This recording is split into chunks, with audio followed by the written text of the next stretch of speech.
Dion win. Hi everyone, welcome back. Maybe for the very first time, and I'm here again with another review for you. And today we'll be discussing Kogonada's sophomore film, After Yang.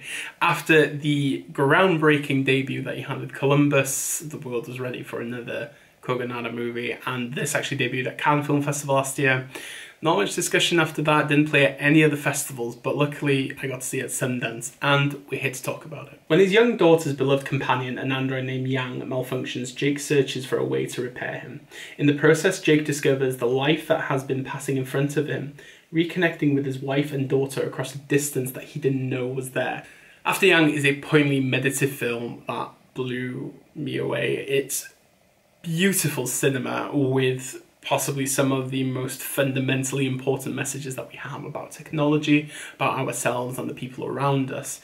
And within this kind of domesticated sci-fi film is a really food for the soul kind of experience that really just takes you on a journey like no other. And I think Kogonada has really smashed it with his second film as much as he did with his first.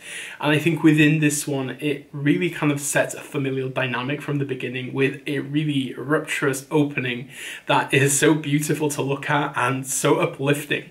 But if you know Kogonada, you know that you're going into something that is not necessarily all puppy dogs and rainbows, and you are going on a journey to kind of realize what the soul and what your mind needs.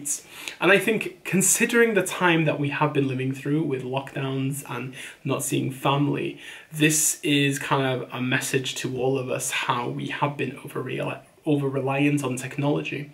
And this over-reliance has potentially damaged us from kind of being at one with ourselves and being at one with our family. Sometimes it's always good to just kind of put away the phone, put away the tablet, and experiencing everything for the now.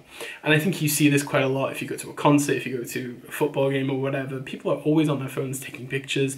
If they're a bit bored, they just check what's on Twitter or what's on the gram.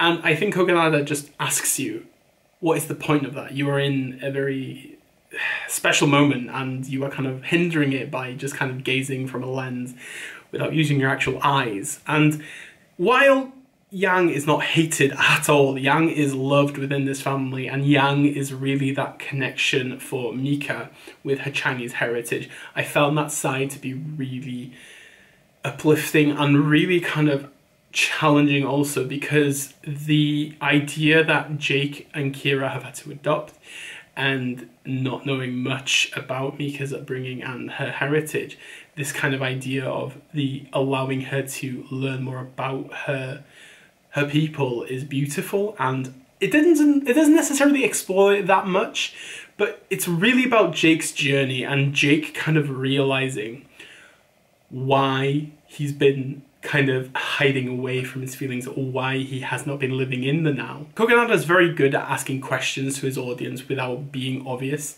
I think once you kind of finish this film, you actually think to yourself, well, am I really like this? Or are the people around me like this?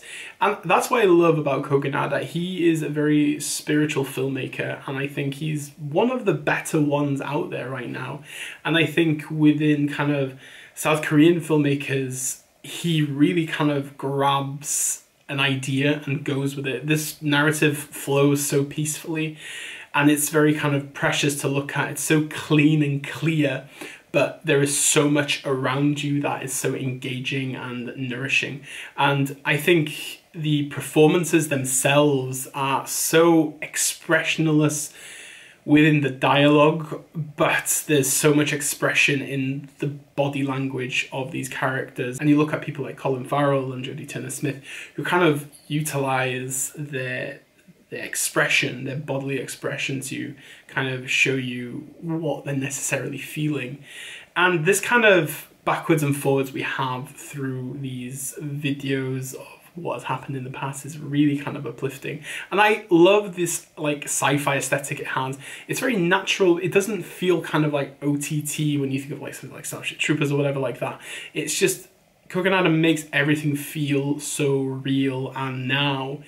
And what I think he does here, he says life can be like this, but you need to remember that at the end of the day, we are all human.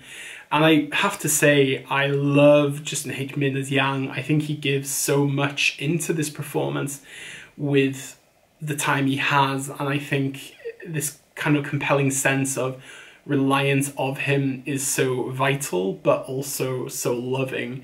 And I think Colin Farrell does so well in Indies anyway. I really dug everything that he did within this film. And Jodie Turner-Smith doesn't necessarily get the time that she deserves, I think, but for the time she is on screen, I really enjoyed it. And the actress that plays Mika, I really don't want to say her name because I will butcher it, but I loved the pure essence that she delivers within this film. And overall, I think After Yang is one of the best films of this year, this early start of the year, even though Jackass Forever is up there.